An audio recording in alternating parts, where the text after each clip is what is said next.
안녕하세요. 저는 인천에 살고 있는 30대 후반의 남성입니다. 익명으로 적는 글인데도 무척이나 떨리네요. 아마 가족 외에 처음으로 제가 살아온 삶을 이야기하는 거라 떨리는 것 같습니다. 어쩌다 유튜브에 올라온 사연을 보게 되었는데 상황만 달랐지 사연자분의 감정이 저와 너무나도 닮아 시간이 가는 줄도 모르고 사연에 들었어요. 그 사연을 다 듣고 나서 처음 든 생각은 왜 좀 더 일찍 접하지 못했을까 였습니다. 만약 조금 더 일찍 알았더라면 제 안타까운 시간이 좀 더 줄었을 텐데 말이죠. 그래서 저도 용기를 내어 사연을 보내볼까 합니다. 누군가는 저와 같이 고민이나 갈등을 하고 있을 테니 저와 다른 사연자분들처럼 용기를 내라는 마음에서요. 처음 누군가에게 전하는 거라 많이 서투를 것 같은데 많이 이해해 주셨으면 합니다. 그럼 시작해 보겠습니다. 어릴 적 저는 화목한 가정에서 부모님의 유일한 외동아들로 가족의 사랑을 받으며 자라왔습니다. 그때는 모든 것이 행복했고 어린 저는 아무 걱정할 일이 없었죠. 하지만 그런 시절은 길지 않았고 부모님의 이혼과 함께 저의 행복도 산산이 깨어져 버리고 말았습니다.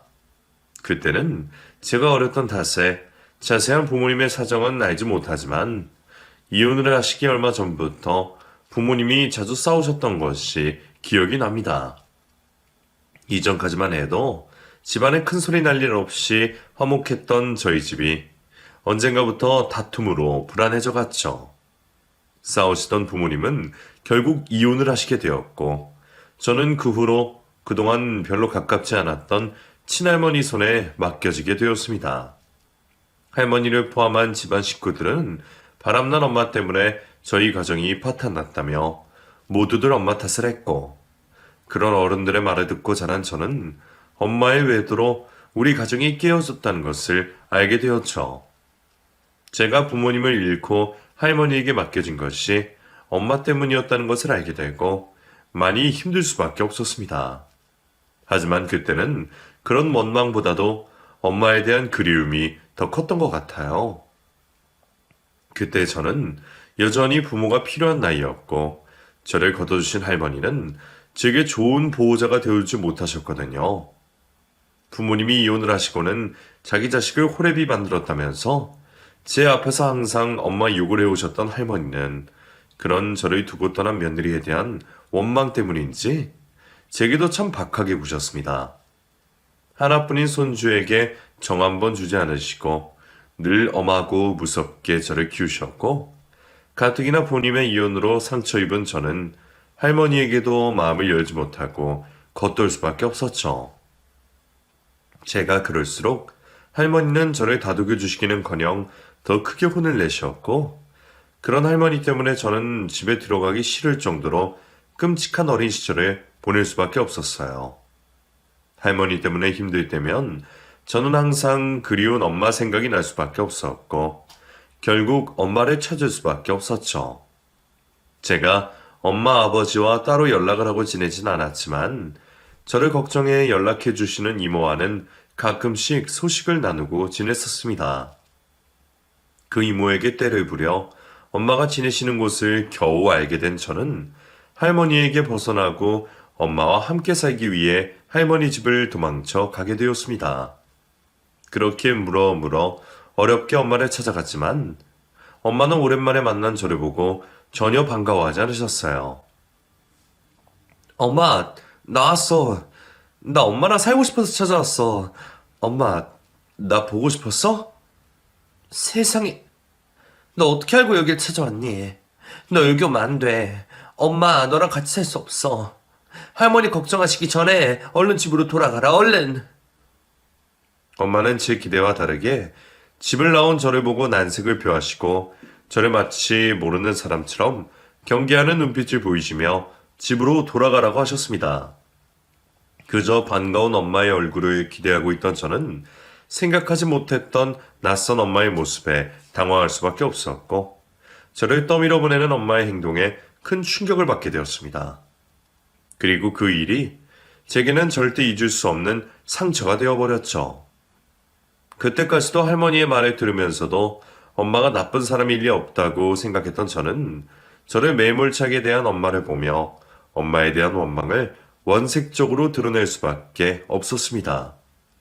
어렵게 찾아온 자식을 매정하게 돌려보내는 엄마를 보며 엄마가 자신의 욕심 때문에 가정을 파탄냈다고 확신을 하게 되었죠. 결국 저는 다시 할머니에게 돌아가야 했고 저의 불행은 또다시 반복될 수밖에 없었습니다. 여전히 할머니에게 정을 붙이지 못하고 애정을 느끼지 못했던 저는 그 후로 더 이상 어른들을 믿지 않겠다 다짐하게 되었습니다. 집안 어른들 모두 아이인 저에게 너무한다고 생각하며 어린아이를 방치한 어른들에게 깊은 불신을 느끼게 되었고 가족들에게서 정을 떼고 하루빨리 그 집에서 벗어나려 노력할 수밖에 없었죠. 그래서 그 후로 저는 모든 어른들의 도움 없이 스스로 해내기 위해 안간힘을 써왔고 혼자 살아보려 죽을 힘을 다해 살 수밖에 없었습니다. 그리고 혹시 내가 나중에 가정을 꾸리게 되더라도 절대로 내 부모처럼은 살지 않겠다고 다짐했어요.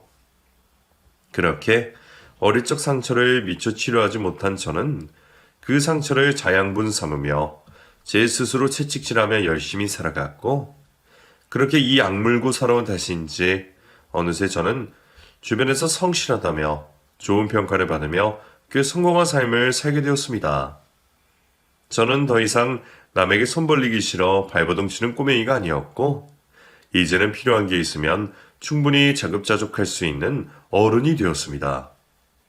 그래서 이제는 좋은 사람을 만나 가정을 꾸리는 것도 충분히 생각해 볼 수 있었죠. 하지만 마음 통하는 사람이 없어 짝이 없던 제가 동창회에 참석을 하게 되며 운명의 제 짝을 다시 만나게 되었습니다. 학교를 졸업하고 항상 그리워하던 동창을 말이죠.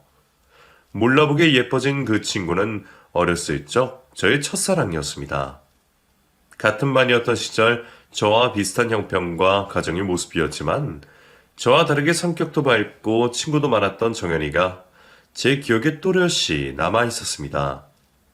어린 시절 상처를 받았던 저는 제 처지를 비관하며 누구도 믿지 않고 악에 받쳐 살았지만 정연이는 그렇지 않았어요. 어려운 와중에도 늘 다른 사람들과 나눌 줄 아는 사람이었고 사람들에게 곁을 주지 않고 이악 물고 버티는 제게 여유를 가지는 법을 알려주었던 고마운 친구였습니다. 그 친구 덕분에 대가 없는 보답이 있다는 것을 알았으니 어쩌면 그 시절 제가 나쁜 길로 빠지거나 어긋나지 않고 지금껏 바른 길로 잘 걸어올 수 있었던 것은 그 친구의 덕분이 아니었을까 하는 생각도 합니다. 그렇게 정연이는 가족들도 알아주지 못하는 제 마음을 누구보다 잘 알아주는 사람이었고 제게 유일하게 신경 써주는 유일한 사람이었어요. 그런 친구에게 제가 마음을 가지지 않을 수가 없었습니다. 아직은 사랑이라는 감정을 알기에는 이른 나이일지도 모르겠지만 저는 남몰래 정연이를 짝사랑하고 있었죠. 하지만 한 번도 그런 제 마음을 고백해보지는 못했습니다. 제가 고백이라도 하면 우리가 사이가 멀어질까봐 차마 용기를 낼 수 없었죠. 짝사랑과 동시에 세상에 유일한 제 친구였으니까요. 그런 옛 첫사랑을 오랜만에 다시 보게 되니 저는 다시 떨리는 마음을 주체할 수 없었습니다. 이제는 성숙한 여자가 되어 더 예뻐진 정윤이는 여전히 친절했고 제게 다정했어요. 그리고 오래전 그때처럼 저를 반갑게 맞아주는 정연이를 보며 저는 뒤늦게서야 용기를 내게 되었습니다. 그렇게 저희는 옛 추억을 회상하며 다시 가까워지게 되었고 어릴 적 제가 바라던 대로 연인이 될 수 있었습니다. 제 고백을 선뜻 받아준 정연이에게 고마웠어요. 어릴 적 순수한 첫사랑이 이루어지게 되며 저는 행복할 수밖에 없었습니다. 나이를 먹고 상처가 아물 때도 되었지만 여전히 마음 기댈 곳 없던 제게 정연이는 따뜻한 위로이자 안식처였으니까요. 뒤늦게라도 그런 여자를 만나게 된 것은 제게 다시는 없는 행운이라 생각하며 저는 정연이에게 점점 더 마음을 기댈 수밖에 없었습니다. 순수했던 그 시절과 똑같이 여전히 정연이는 계산 없는 순수한 사랑을 저에게 주었고 오랜만에 느끼는 그 품 속에서 편안함을 느꼈습니다. 어릴 적 엄마의 외도로 인한 부모님의 이혼으로 여자와 가정에 대한 불신이 있던 저도 그런 정연이는 믿을 수밖에 없었죠. 그렇게 저희는 오랫동안 진심을 나누며 연애를 해왔고 결국 결혼을 약속하게 되었습니다. 아주 감사하게 장모님께서도 저의 상황을 이해해 주셨고 결혼을 허락해 주셨어요. 정연이와 제가 비슷하게 편부모 가정이긴 하지만 그래도 자식 가진 어머니의 마음으로 더 나은 가정 환경을 가진 사람과 결혼을 하길 바라셨을 텐데 저를 이해해 주시고 사이로서 받아주셨던 거죠. 저희 집안이야 아버지가 돌아가신 다음에는 다른 친척과 연락을 하지 않았던 탓에 바로 결혼 준비를 할 수 있었습니다. 그렇게 바쁜 결혼 준비를 하게 되었어요. 제 곁에는 결혼하는 데 있어서 해야 할 것들을 알려줄 사람이 없다 보니 주변 지인들 또는 아내와 상의를 하면서 결혼 준비를 하고 있었죠. 주변에서는 가족이 없어서 결혼 준비하는 데 힘들겠다며 한마디씩 위로를 건넸지만 그때까지도 아무렇지 않았습니다. 지금까지 가족의 도움 없이 잘 헤쳐나온 인생이었기에 이번 결혼도 별것 아니라고 생각했죠. 이런데 가끔 단란한 가족이 그리워지는 때가 있었습니다. 한 번은 웨딩 사진 촬영이 있던 날이었어요. 야외에서 사진을 찍기로 한 날이었는데 화장을 하기 위해서 잠시 스튜디오에 들어가게 되었죠. 그곳에서 실내 촬영을 하고 있는 두 사람을 보았습니다. 저희와 같은 신혼부부처럼 보였어요. 그런데 한편에서 사진 촬영을 하고 있는 두 사람을 흐뭇하게 쳐다보고 있는 사람들이 있었습니다. 눈빛만 봐도 단번에 알 수가 있겠더라고요. 두 사람 중 한 명의 부모님 같았어요. 자식들이 웃는 모습에 따라 웃으며 포즈도 알려주시고 긴장한 두 사람에게 농담을 하며 화기애애한 분위기를 만들고 있었죠. 그러다 다음 촬영 때문에 잠시 쉬어가게 되었는데 어머니로 보이는 분께서 남자에게 달려가 머리카락을 만져주고 땀을 닦아주시는 겁니다. 아버지로 보이는 분께서는 남자에게 왜 이리 긴장했냐고 물어보며 과거 자신이 웨딩 사진 찍을 때 이야기해 주시고 있었고요. 그 당시 제가 무슨 생각을 하고 있었는지 정확하게 생각이 나지 않지만 아마 나도 저런 부모가 있었다면 정도가 아니었을까 싶어요. 그런 제 모습을 아내가 보았나 봅니다. 제 가정사를 알고 있던 아내였기에 그 가족들을 아련하게 쳐다보고 있는 제가 안쓰러웠나 봐요. 야외 촬영을 마치고 저녁 식사를 한 뒤 집으로 데려다 주는 길에 제게 어머니를 찾아보지 않겠냐며 물어봤죠. 아까 야외 촬영 나가기 전에 스튜디오에서 사진 찍는 가족들 보면서 무슨 생각했어? 아, 그냥 실내 촬영은 어떻게 하나 보고 있었지. 별 생각 없었어. 에이, 표정이 그렇지 않던데. 내가 너를 1, 2년 본 것도 아니고. 그 정도 표정도 읽지 못할까봐 복잡했지? 부럽기도 하고 상황이 슬프기도 하고. 뭐 어쩌겠어. 사람 사는 인생 원한다고 다 가질 수 있는 것도 아니고 각기 상황에 맞춰서 지내는 거지. 그때 잠깐 기분이 묘했던 것뿐이야. 내가 전부터 생각을 했었는데 이제 결혼도 얼마 안 남았고 지금 아니면 또 사는 데 치여서 말을 못 꺼낼 것 같아서 지금이라도 어머님 찾아보지 않을래? 너한테 큰 상처인 것도 알지만 너도 어른이 된 상황에 막상 어머님을 뵈면 또 어떤 감정일지 모르잖아. 만나서 네가 받은 상처 전부 털어놓으면 속은 좀 나아질 거고 아무런 행동도 안 하고 아쉬움이 남는 것보다는 만나서 어떤 식으로든 푸는 게 좋을 것 같은데. 나 지금 무슨 소리 하는 거야? 당장 결혼이 코앞인데 지금까지 내가 하는 말은 무시한 거야? 나 그 사람 절대 용서 못하는 거 몰라? 애초에 자식 버리고 사랑하는 사람 생겼다고 집 나간 것도 이해 못해. 그렇게 절절한 사랑이면 죽어서 다시 태어나서 하지. 왜 먼 사람들 가슴에 대못을 박아? 그뿐이야? 자기가 낳은 자식인데 엄마를 찾아온 자기 자식을 그런 식으로 쳐다봤어. 내가 말했지. 그 눈빛이 어땠는지. 아직도 그 눈빛이 잊혀지지 않는다고. 날 경계하던 그 눈빛이. 거기다 한 번 안아주면 덧나기라도 해? 그 어린 내가 고생을 해서 찾아왔는데 한 번 안아주고 달래주고 나서 보내면 될 것을 그렇게 매정하게 돌려보냈어. 그런 사람을 이제 와서 찾으라고? 2번이나 나를 거절한 사람을? 정연이 너 결혼한다고 하니까 감상적인 건 이해하겠는데 내 생각도 좀 해줘라. 내가 그 사람 얼마나 미워하는지 알면서 그런 말을 하지 말라고. 알겠어. 미안해.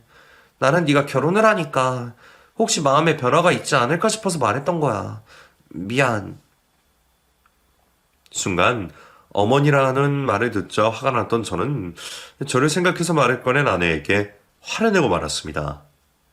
제 평생의 컴플렉스라는 걸 아는 아내가 그 말을 한다는 것에 화를 냈던 거였죠. 이후 아내의 집까지 데려다 주는 동안 아무 말도 하지 않고 갔습니다. 그렇게 아내를 데려다 주고 집으로 돌아와서는 많은 후회를 하게 되었어요. 아내에게 화를 낼 필요까지는 없었는데 순간 저도 모르게 욱해버렸죠. 그 일을 앉아서 생각한 저는 바로 아내에게 전화를 걸어 사과를 했어요. 다행히 아내는 그런 저를 이해해 주었고 우리는 다시 아무 문제 없이 결혼 준비를 하게 되었죠. 그런데 그 일이 있고 얼마 뒤부터 조금씩 아내와 어긋나기 시작했습니다. 분명 괜찮다고 말을 했지만 제가 화를 낸 것에 아직 기분이 풀리지 않은 건지 아내는 저를 대면대면하게 대하기 시작했죠. 제 잘못임을 알고 있었던 저는 그런 아내의 기분을 풀어보려 노력했습니다. 다시 화를 내지 않겠다고 약속도 하고 작은 이벤트도 하면서 말이죠. 노력하는 제 모습에 조금은 풀린 모습을 보였지만 그래도 아직 뭔가 남은 것 같았어요. 결혼이 코앞인데 갑자기 운동을 하겠다며 결혼 준비를 설렁설렁 하지 않나. 장모님과 결혼 관련으로 상의할 것이 있다며 저를 따돌리고는 했죠. 매일 운동한 기록을 사진으로 남기고 작성하는 걸 봐서는 거짓말 같지는 않은데 누구보다 열심히 하던 결혼 준비를 살짝 손 놓는 모습을 보니 수상하더군요. 정연아, 너 아직도 나한테 서운해서 이러는 거야? 뭐 결혼을 하되 서로 개인 감정이나 사생활은 따로 하자 이런 거야? 뭐? 그게 갑자기 무슨 소리야. 내가 언제 그렇게 말했다고. 기호 며칠 동안 그런 모습을 보이니까 그렇지. 내가 운동 다니자고 할 때는 다니기 싫다고 하더니 지금은 결혼 준비도 뒷전으로 두고 운동하고 있잖아. 그리고 꼭 내가 시간 좀 남아서 데이트 좀 하려고 하면 운동 간다고 하고. 누가 운동을 그렇게 정해진 시간 없이 해. 또 장모님과 무슨 할 말이 그렇게 많은데 이 모든 게 그날 이후부터 벌어지니까 내가 그렇게 생각하는 거지. 내가 분명히 말했잖아. 그날 일은 다 이해하겠다고. 운동은 그냥 시간이 비면하는 거라 그렇게 된 거고 엄마랑도 계속 할 말이 있어서 그렇고 그리고 결혼 준비 이제 할 것도 없잖아. 청첩장 받아서 모임에 나눠주는 게 전부인데 왜 예민하게 굴어? 그렇게 아내가 말을 하니 제가 할 말이 없었습니다. 분명 아내의 태도가 변한 건 맞는데 이걸 느끼는 게 저 혼자뿐이니 답답하기만 했죠. 그러다 친구들에게 청첩장을 건네주는 자리에서 이 이야기를 하게 되었어요. 친구들은 다들 한마디씩 거들며 결혼 전에 기싸움을 하는 거다. 아직 화가 덜 풀려서 그런 행동을 하는 거라며 별별 이야기가 다 나왔죠. 그러다 한 친구가 잔뜩 취한 채로 저에게 말을 해왔어요. 야, 차훈아, 너는 답을 다 알고 있는 거야. 다만 그 답을 네 입으로 꺼내는 게 어려울 뿐이지. 여기 있는 사람들 다 알고 있을 텐데 왜 너만 몰라? 네 옆에 그 짓을 당한 사람이 있는데 남자 생긴 거야. 남자.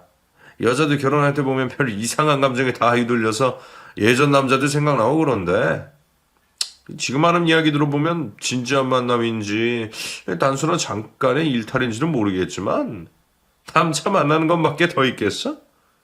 설마 내 아내 될 사람이 그럴까 싶지? 나도 내 두 눈으로 보기 전에는 그럴 거라고 생각했어.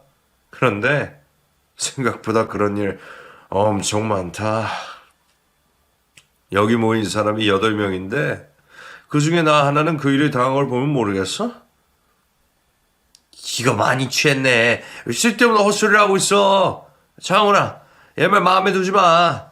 맨날 술 먹었다 하면 아무한테나 하는 소리니까.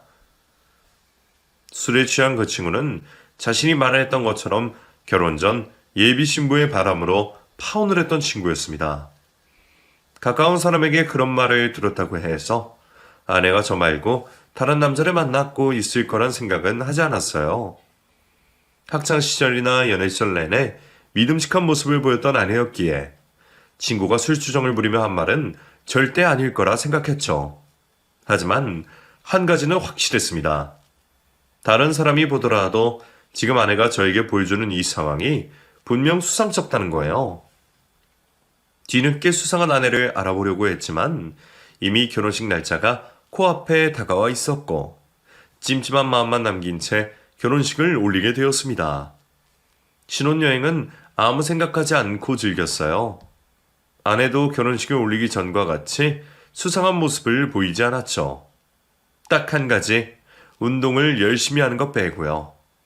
그렇게 행복한 결혼식과 신혼여행을 마치고 돌아오게 되었습니다. 하지만 아내는 신혼여행에서 돌아오자마자 피곤한 몸을 누이지도 않고 바쁘게 생활했어요. 그 모습을 보니 신혼여행 내내 안심되었던 마음이 다시 움직였습니다. 아내가 무슨 일을 꾸미고 있는 건지 제가 꼭 알아야 한다고 생각했죠. 신혼여행에서 돌아온 다음 주말 아내는 처가댁에 홀로 가겠다 말을 했어요. 그러면서 신혼여행에서 돌아온 뒤로 제대로 휴식을 취하지 못해 피곤할 거라며 제게 집에 있으라 말을 했죠. 누가 봐도 수상한 모습에 장모님께 인사를 드리겠다며 쫓아가게 되었습니다. 당황을 하는 아내를 보니 따라가야겠다는 마음이 더 들었고요. 그렇게 혼자서 장모님 댁으로 가겠다고 하는 아내를 따라가게 되었습니다. 따라간다고 해서 수상한 모습에 증거를 잡을 수 있을지는 모르겠지만 집에 남아 혼자 상상의 나래를 펼치는 것보다는 나을 거라 생각했어요. 그렇게 처갓집에 도착을 하게 되었고 역시나 어머니께서는 저를 보고 놀라시는 모습이었죠. 마치 제가 와서는 안 될 것처럼 말이에요. 천연덕스럽게 아무것도 눈치채지 못한 것처럼 행동을 했던 저는 두 사람이 안심할 수 있도록 행동했습니다. 웃고 떠들고 즐기며 편안한 모습을 보이다 점심 식사를 마치고 잠시 낮잠을 자겠다고 말했죠. 아내와 장모님도 낮잠을 자려는 저를 반기는 모습이었습니다. 그렇게 아내가 지내던 방에서 낮잠을 자는 척했던 저는 온 신경을 밖에서 들려오는 소리에 집중했어요. 얼마간 시간이 지난 후 일상적인 이야기를 하던 두 사람의 대화가 딱 끊기면서 정적이 흘렀습니다. 그리곤 장모님의 목소리가 들려왔죠. 김서방 확실히 잡는 거 맞지? 혹시 모르니까 네가 살짝 보고 와봐라. 이후 방문이 열렸고 아내는 제가 잠을 자고 있는 건지 확인을 하는 듯 했습니다. 제가 연기를 하고 있을 거라고는 꿈에도 생각을 하지 못한 아내는 잠든 저를 확인한 후 방문을 조심스레 닫고 나갔어요. 그리곤 장모님과 함께 장모님 방으로 가는 듯한 소리가 들렸죠. 저는 살금살금 밖으로 나가 베란다를 통해 장모님과 아내가 하는 이야기를 엿듣게 되었습니다. 처음에는 알 수 없는 돈 이야기를 시작했어요. 이것저것 다 하면 한 1억 좀 넘게 된다고 하는데 실제로 필요한 돈은 양쪽 합해서 2천 정도 들 것 같아, 엄마. 그래도 혹시 모르니까 넉넉하게 준비할게. 빠듯하게 준비했다가 잘못되면 여간 큰일이 아니잖니. 이왕 하는 거 확실히 해야지. 처음에는 장모님 집안 이야기인가 싶었는데 그렇다고 하기에는 너무 조심스럽게 말하는 겁니다. 듣는 사람이라고는 두 사람밖에 없는데 말이에요. 집안 이야기가 아니라면 혹시 내 돈을 가지고 이야기하는 건가 싶었죠. 좀 더 확실히 하기 위해 귀를 기울이고 이야기를 더 듣게 되었어요. 그렇게 한참 동안 내용을 알 수 없는 돈 이야기를 하던 두 사람은 이내 대화의 주제를 바꿨습니다. 그리고 그제서야 대화의 내용이 무엇인지, 그리고 누구에 대한 대화인지 알게 되었죠. 두 사람이 하는 대화는 수술에 관한 내용이었고, 그 내용의 주인공은 바로 저를 버리고 간 어머니였습니다. 그래도 정말 다행이야. 사람 인연이라가 있는지 이런 상황에서 우리가 찾게 되어서. 조금만 늦어서 봐라. 창원이 어머니께서 얼마나 고생을 하셨겠어? 전부 다 다행이고 고마운 일인데 하나 마음에 걸리는구나. 내가 했어야 했는데 정현이 네가 대신 이식 수술을 받게 해서. 엄마, 내가 더 젊고 내가 더 건강해서 그런 건데 왜 그래? 그리고 의사 선생님께 같이 들었잖아. 이식 수술해도 사는데 문제 하나도 없다고. 내가 혹시나 수술하고도 엄마한테 건강 나빠졌다는 말 듣기 싫어서 지금도 얼마나 열심히 운동하는데 오히려 이번 이식 수술 덕분에 내 몸이 엄청 건강해졌다니까? 아마 예전보다 지금이 더 건강할걸? 앞으로도 그렇고. 그래도 부모 마음은 그런 게 아니야. 나 자신이 어떻게 되든 상관없는데 자식은 작은 상처 하나 없기를 바라는 게 부모 마음이라고. 너도 창훈이 어머니 이야기 들어서 알 거 아니야. 또 창훈이 어머님 이야기 꺼내니 눈물이 나오려고 한다. 창훈이 어머님도 착각하시지. 그 상황이면 아들에게 부탁 한번 하실 법도 한데. 어찌되었든 이번 이식 수술 후에 창훈이와 어머니 사이를 어떻게 풀어야 할지 고민 좀 해봐야겠다. 지금까지는 창훈이 어머니 챙긴다고 그 생각 할 시간이 없었으니. 그 대화만으로는 정확히 알 수 없었지만 상황이 좋지 못하는 어머니를 아내와 장모님께서 도움을 주고 계신 것 같았습니다. 그 정도 일이라면 아내와 집으로 들어가 어머니를 도와주지 말라고 하면 되는 거였어요. 그런데 아내가 이식 수술을 한다니 그건 당장에 말려야 했습니다. 다른 남자와 바람이 나서 저를 버렸고 그런 엄마지만 내 엄마였기에 그리워 찾아간 저를 다시 집으로 떠밀어 보낸 매정한 어머니였어요. 세월이 흘렀다고 해서 어머니가 안타까운 상황에 처해 있다고 해서 제가 겪었던 어린 시절의 악몽을 없었던 일로 치부할 수 없었죠. 저도 모르게 아내와 장모님을 당장 말려야 한다는 생각이 들었고 자리에서 일어나 성큼성큼 장모님 방으로 들어갔습니다. 갑작스러운 제 난입에 아내와 장모님께서는 무척이나 당황한 모습이셨어요.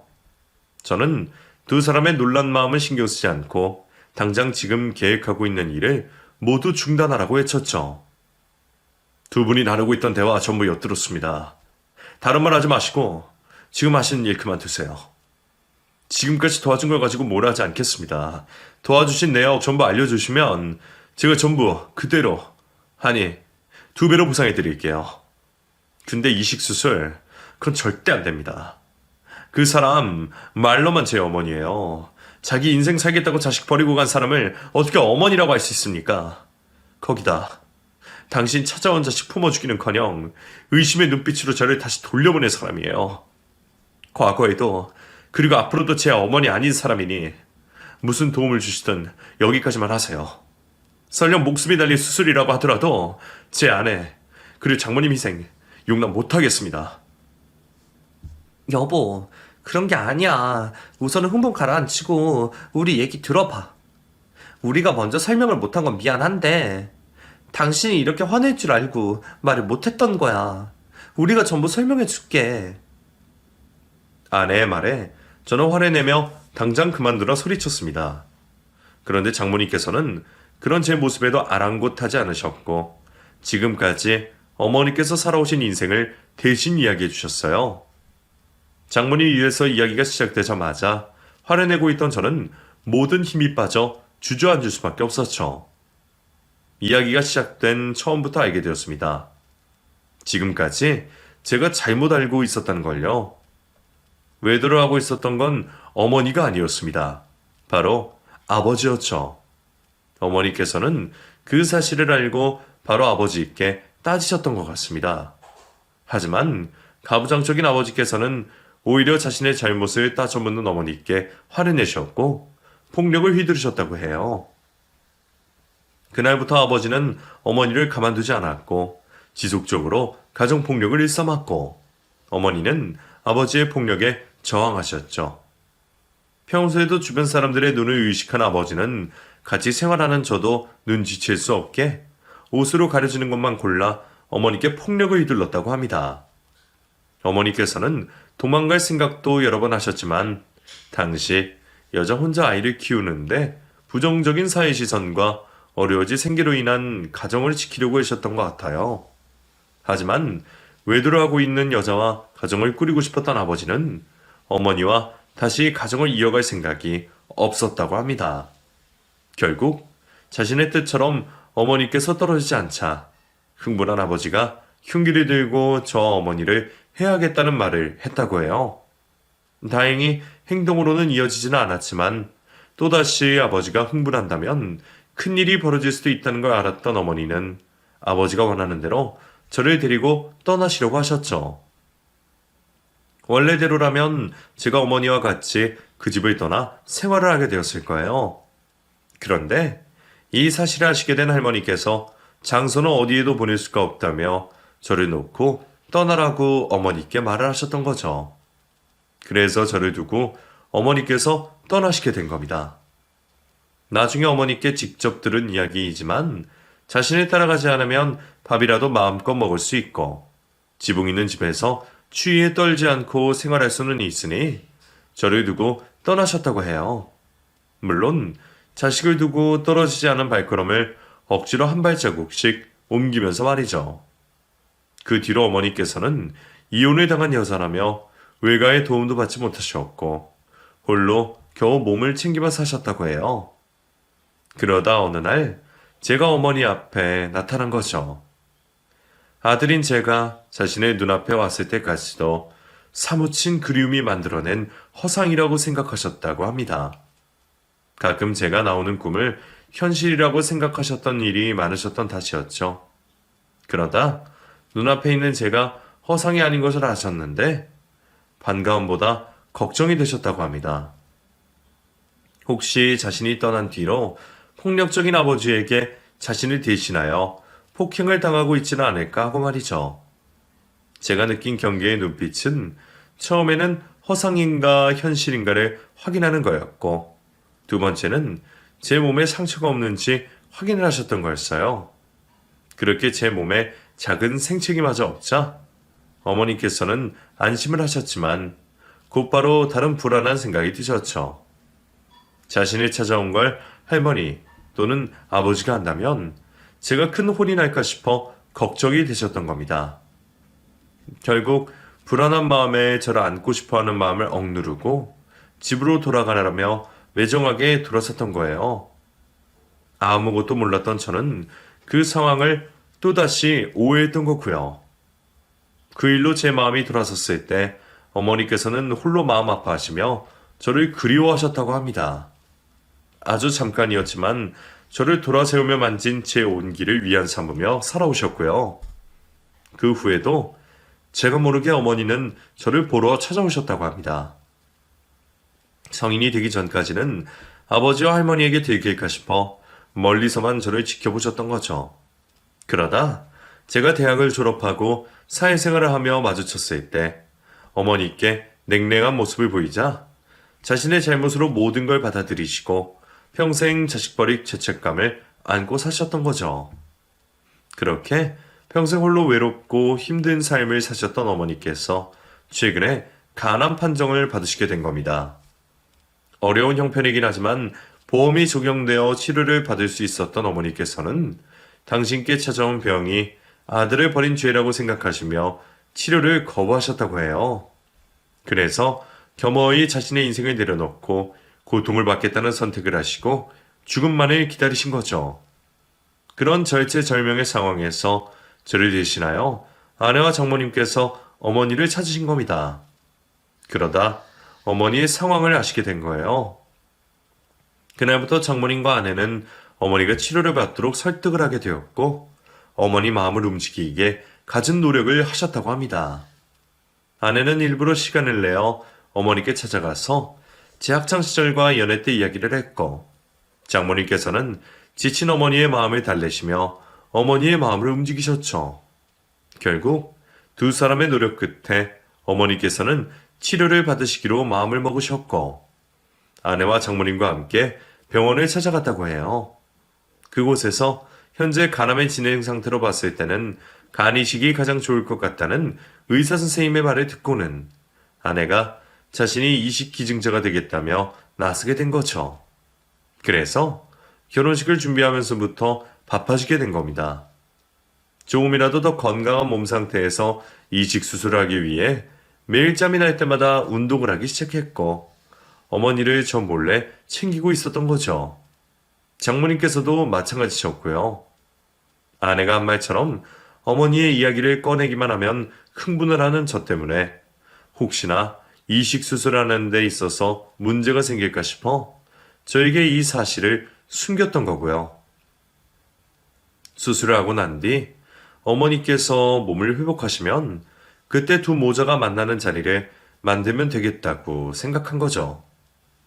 그 모든 사실을 장모님의 입에서 듣게 된 저는 어머니께 대한 죄송한 마음과 아내, 그리고 장모님께 감사함을 느끼게 되었고 벅차오르는 마음으로 제 손을 잡아주고 있던 아내를 안고 오열을 하게 되었습니다. 평생 악에 받쳐 꽉 막혀있던 가슴 한가운데가 뻥 하고 뚫리는 것처럼 시원해지면서 처음으로 편안한 마음을 가지게 되었죠. 자식도 하지 않은 일을 아내와 장모님께서 대신 해주신 것에 너무 감사했습니다. 눈물과 콧물 범벅이 되어 제 모습이 추한지도 모르고 장모님과 아내에게 감사하다는 말만 계속했어요. 김서방, 만약 우리가 하는 말이 정 믿지 못하겠다면 이모님이나 아버님 지인분을 만나서 확인해도 좋아. 나랑 정연이도 김서방 자네가 상처받는 거 싫어서 나름대로 다 알아봤거든. 내가 자네 어머님 이야기를 제대로 다 전달했는지 모르겠지만 거짓된 부분은 하나도 없다네. 오해로 시작된 미움인 만큼 그 오해가 다 풀렸으면 더는 자존심 같은 건 부리지 마이게. 자네와 어머니 떨어질 시간만 해도 어언 30년인데 그 시간이 너무 아깝지 않나? 지금 당장부터 사랑한다고 매일을 말해도 부족한 시간일 거야. 더군다나 어머니께서 아프신 상황이 더더욱 그렇고 마음만 진정되면 우리랑 같이 어머니께 찾아가자고. 어머니께서도 자네 무척이나 보고 싶어 하시니 지금 같은 상황에서는 다른 치료보다 자네 얼굴 한번 보는 게 더 큰 힘이 될 거야. 네, 장모님, 당연하죠. 제가 지금까지 다 잘못한 겁니다. 어머니께도 장모님께도 아내에게도 감사합니다. 감사해요. 정말 장모님과 정연이가 아니었으면 어머니를 평생 미워하면서 살았을 거예요. 속으로는 보고 싶어 하면서 말이죠. 정말 잘하겠습니다. 정말 우리 가족 모두한테 잘할게요. 감사합니다.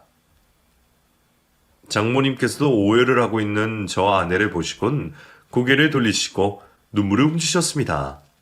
다음날 장모님과 아내와 함께 어머니를 찾아뵙게 되었어요. 과거와 다른 의미로 발길이 떨어지지 않았습니다. 너무 죄송한 마음이었거든요. 어머니를 마주하는 게 너무 죄송해서 두려웠습니다. 과연 제가 어머니를 찾아뵙고 좋아해도 되는 자격이 있나 싶었죠. 태어나 그렇게 긴장을 해본 적이 없었던 것 같아요. 그때도 아내가 제게 용기를 주었습니다. 당신 긴장 많이 했구나? 좀 그렇네. 내가 어머니를 이렇게 불쑥 찾아가 뵈어도 되는 건가 싶기도 하고 수술 앞두고 괜히 안 좋아지시면 어떡해. 그럴 리가. 어머니께서 당신 얼마나 보고 싶어 한다고. 당신 감정을 내가 다 알 수는 없지만 그동안 어머님과 대화하면서 어머님 마음은 조금 알게 되었어. 당신이 무슨 행동을 했던 간에 어머니께서는 당신이 어렸을 때처럼 엄마로서 봐주시길 바라고 계셔. 그러니까 나이 들었다고 죄송하다고 또 체면 치레한다고 무뚝뚝하게 울지 말고 어렸을 때 당신으로 돌아가서 어머니 꽉 안아드려. 그걸 가장 바라실 거니까. 아내의 말에 용기를 냈습니다. 솔직히 만나게 되는 그 시간이 두렵기는 마찬가지였지만 아내의 말처럼 용기를 꼭 내야겠다고 생각했죠. 그렇게 어머니께서 지내시는 집으로 도착하게 되었어요. 문을 두드리고 기다리는 동안에도 죄송한 마음에 몸둘 바를 몰랐습니다. 초조하게 기다리고 있던 도중 천천히 현관문이 열렸고 그곳에 많이 수척하신 모습의 어머니가 서 계셨습니다. 성인이 되어서도 뵌 적이 있지만 제 기억 속의 모습은 어머니는 제 초등학교 시절의 어머니 모습이었어요. 그런데 그 기억과 많이 달라진 어머니의 모습을 보니 가슴이 무너졌죠. 다른 생각은 되지 않았고 어머니를 꽉 안아드리고 싶었습니다. 홀로 힘든 삶을 사신 어머니께 기댈 수 있는 자식이 되고 싶었어요. 그렇게 저는 어머니를 안고 오해를 하게 되었고 용서를 구했습니다. 그날 어머니의 집은 우리 가족 모두가 흘리는 눈물 바다가 되었죠. 과거 이야기는 서로 묻어둔 채 우리는 서로가 어떻게 살아왔는지 묻기 바빴습니다. 그렇게 한참 동안이 시간이 가는 줄 모르고 이야기 나누게 되었죠. 그러다 밤이 늦어 돌아가는 상황이 되었는데 장모님께서 어머니를 장모님 댁으로 모시고 가자 말씀하셨습니다. 수술하기 전까지 편하게 생활하시라며 장모님께서 아내가 쓰던 방을 내어주셨거든요. 그날 이후 저는 매일 아내와 함께 장모님 댁으로 향했습니다. 어머니와 못다 했던 시간들을 보상받으려고 하는 것처럼 어머니와 시간을 보내게 되었죠. 한 달 뒤 어머니와 아내가 이식 수술하게 되었고 정말 다행히도 수술은 성공적으로 끝났습니다. 쉽지 않은 선택을 해준 아내에게 너무 고마웠고 그 힘든 선택을 지지해 주신 장모님께도 정말 감사했습니다. 수술 후에도 어머니께서는 항암 치료를 하셔야 했지만 다행히 전이가 되지 않았던 탓에 금방 항암 치료를 마칠 수 있었어요. 그 사이 장모님께서 아내가 떠나고 적적하다며 어머니와 같이 한 집에서 생활하시길 바라셨죠. 어머니께서는 한사코 거절을 하셨습니다. 지금까지 받은 것만으로도 분에 넘치는 거라고 말씀을 하시면서 말이죠. 하지만 장모님의 고집이 한 수 위였습니다. 결국 장모님과 어머니 두 분께서 한 집에서 생활하시게 되었죠. 모든 게 잘 해결되어야 할 수 있는 농담이지만 두 분께서 같이 한 집에 계셔서 얼마나 편한지 몰라요. 언제든 무엇이든 두 분께 똑같은 효도를 할 수 있거든요. 정말 어머니, 장모님, 그리고 아내에게 매 시간 매분 잘해야 한다는 생각으로 하루를 보내고 있습니다. 특히 어머니를 만나게 해준 장모님과 아내에게는 갚을 수 없을 정도가 큰 은혜를 입었다고 생각하고 있어요. 그 갚을 수 없는 은혜를 위해서라도 정말 열심히 살아야 합니다. 또 그렇게 살고 있어요. 그리고 지난 시간 동안 하지 못한 자식 노릇, 어머니께서 건강히 살아계시는 동안 최선을 다해서 하려고 하고요. 그래서 정말 가족들에게 잘하며 열심히 살고 있습니다. 저희 고마운 가족들을 위해서요. 이제 글을 마무리하며 다시 한번 제 가족들에게 제 모든 걸 바쳐 정성을 다하겠다는 다짐을 새기겠습니다. 그럼 다들 가족들과 잘 지내시길 바라며 행복하시길 바라겠습니다. 감사합니다.